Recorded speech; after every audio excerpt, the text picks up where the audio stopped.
ஃப்ரெண்ட்வுட்ஸ் நேயர்களுக்கு வணக்கம்.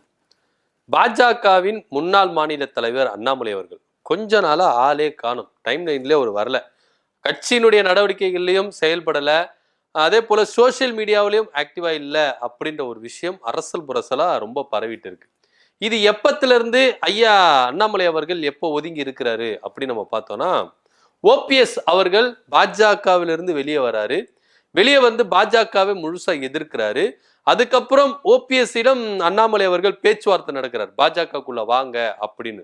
அதுக்கப்புறம் ரெண்டு பேரும் என்ன பண்ணல, சைலண்டாவே இருக்கிறாங்க. ஓபிஎஸ் அவர்களும் அண்ணாமலை அவர்களும் ரெண்டு பேரும் என்ன பண்றாங்க, சைலண்டா இருக்காங்க. இதுல அண்ணாமலை அவர்கள் கூட அதிரடியா இறங்கி என்ன பண்ணாரு, எடப்பாடி பழனிசாமிக்கு எதிராக என்ன பண்ணாரு, செயல்பட்டாரு.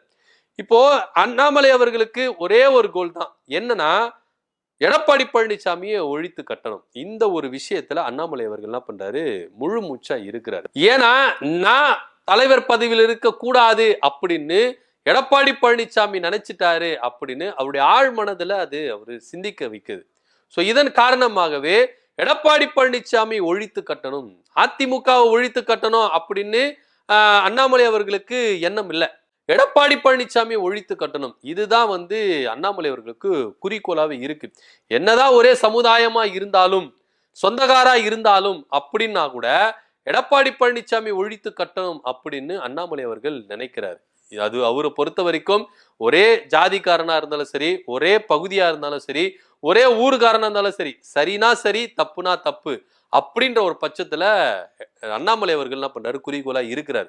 கொள்கைன்னு வந்துட்டா அண்ணாமலை அவர்களுக்கு யாருமே பார்க்க மாட்டார், அவருக்கு கொள்கை மட்டும்தான் அவருக்கு உசுரா இருக்கும். அந்த ரேஞ்சில் வந்து என்ன பண்ணுவாரு அண்ணாமலை அவர்கள், என்ன பண்ணுவாரு, செயல்படுறாரு அப்படின்ற ஒரு தகவலும் இங்க பார்க்கப்படுது.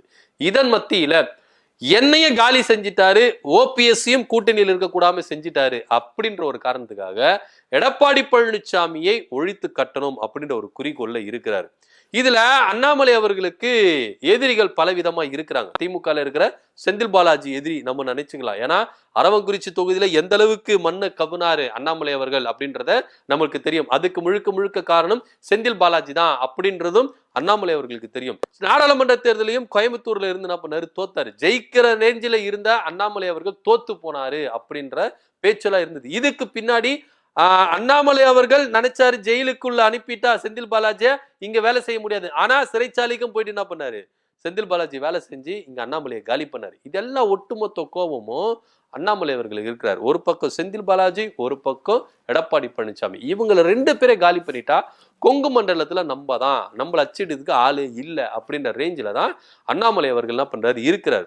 இதன் காரணமா பாஜகவும் தனக்கான சரியான ஒரு அங்கீகாரத்தை கொடுக்கறது இல்லை அப்படின்னு அண்ணாமலை அவர்கள் ரொம்ப வேதனைப்படுறாரு. ஒன்னு, என்ன மாநில பதவியில இருந்து நீங்க தூக்கிட்டீங்க, இல்ல கட்டி நீங்க என்ன பண்ணீங்க, தேசிய பதவினா எனக்கு கொடுக்கணும், ஆனா 2 கட்ட நேரத்துல என்ன வச்சிருக்கீங்க, என்ன அப்படியே கட்டி போட்டு வச்சிருக்கீங்க அப்படின்னு அண்ணாமலை அவர்கள் என்ன பண்றாரு, தவிக்கிறார். ஆனா பாஜக சரியான அங்கீகாரம் கொடுக்க மாட்டேங்குது அண்ணாமலை அவர்களுக்கு. அது ஒரு பெரிய வேதனையாகவும் அண்ணாமலை அவர்களுக்கு இருக்கு. ஏன்னா மனுஷன் அப்படியே பம்பரம் போல சோழ்ந்திருந்தா போல பாஜக மாநில தலைவராக இருந்தது. உண்மையிலேயே அண்ணாமலை அவர்கள் அவர் வந்து பார்த்தீங்கன்னா மாநில தலைவராக இருக்கும் பொழுது போகாத ஊர் இல்லை, போகாத தெருக்கள் இல்லை, சுழண்டிட்டே இருந்தா போல.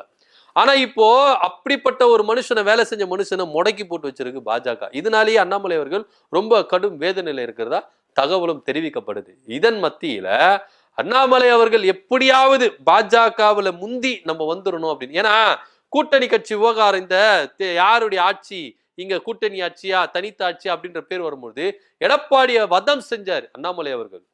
அது சான்ஸ் கிடைச்சதுன்னா அண்ணாமலை அவர்கள் எடப்பாடி பழனிசாமி விட்டதே இல்லை, அந்த அளவுக்கு வதம் செஞ்சாரு, வார்த்தைகளான வதம் செஞ்சாரு.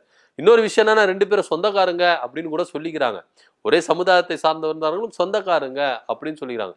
இப்படியா பிணைக்கப்பட்டிருந்த அண்ணாமலை எடப்பாடி பழனிசாமி இன்னைக்கு விரோதிகளா, அதாவது எதிரும் புதிரமா இருக்கிறாங்க. எனக்கு எதிரி எடப்பாடி பழனிசாமி தான், அவரை வீழ்த்தணும் அப்படின்ற ஒரு ரேஞ்சில அண்ணாமலை அவர்கள் இருக்கிறார். இன்னொரு பக்கம் ஐயா ஓபிஎஸ் அவர்கள், இந்த அதிமுக கட்சியில நான் உள்ள வரத்துக்கு தடையா இருக்கிற ஒரே ஆளு எடப்பாடி பழனிசாமி தான்.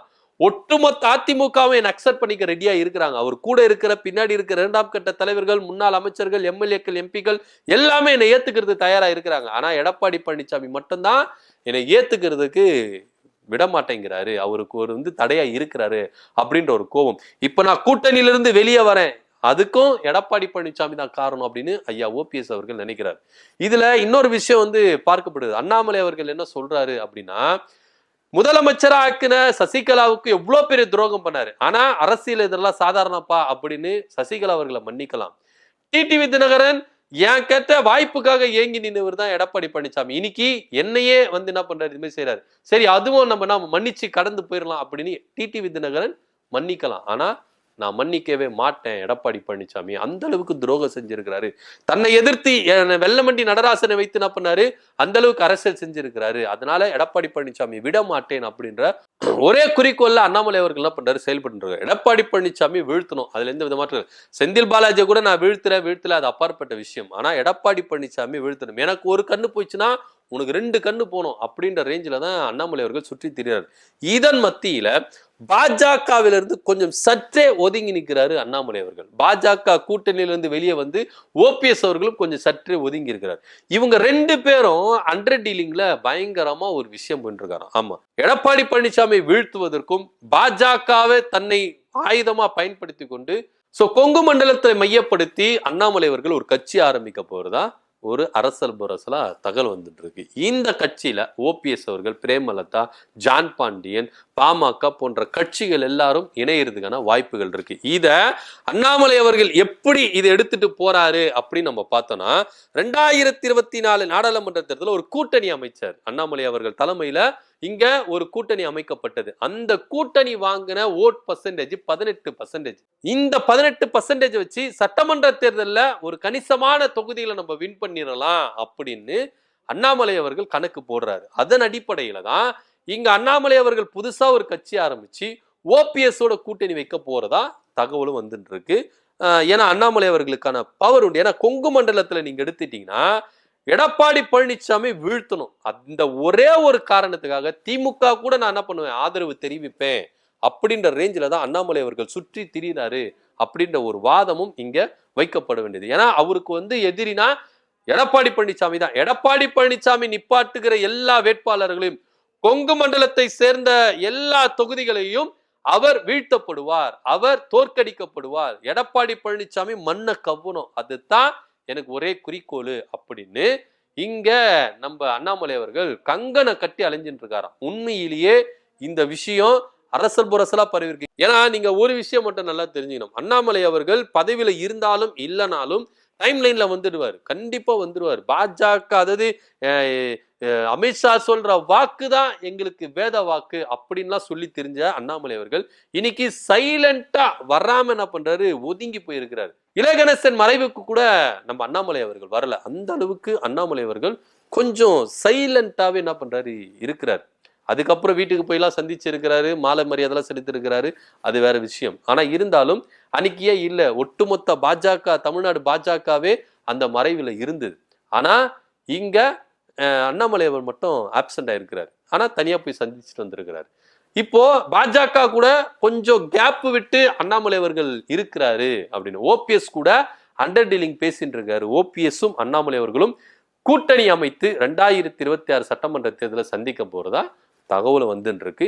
என்ன நடக்குது பொறுத்திருந்து பார்க்கலாம். ஏன்னா அண்ணாமலைக்கு அவ்வளோ பவர் இருக்கு, அவ்வளோ கெப்பாசிட்டி இருக்கு. ஒரு கட்சி ஆரம்பிச்சு கொங்கு மண்டலத்தை கவர் பண்ற அளவுக்கு அவருக்கு கெப்பாசிட்டி இருக்கு அப்படின்றது தான் நிதர்சனமான உண்மை. கொங்கு மண்டலத்தை கவர் பண்ணிடலாம் அப்படின்ற ஒரு கெப்பாசிட்டி அண்ணாமலை அவர்களுக்கு இருந்தாலும் தென் மாவட்டங்கள்ல ஐயா ஓபிஎஸ் வைத்து கவர் பண்ணிடலாம், வட மாவட்டத்துல பாமக வைத்து கவர் பண்ணிடலாம், தேமுதிகவும் கவர் பண்ணிடலாம் அப்படின்ற ஒரு ரேஞ்சில தான் அண்ணாமலை அவர்கள் தேர்தல் வியூகத்தை பயங்கரமா போடுறதா தகவல் வந்துட்டு இருக்கு. கூடிய விரைவில் கொங்கு மண்டலத்தை வைத்து அவரு ஒரு கட்சி ஆரம்பிக்க போகிறார் அப்படின்ற ஒரு பேச்சும் இங்க அடிபட்டு இருக்கு.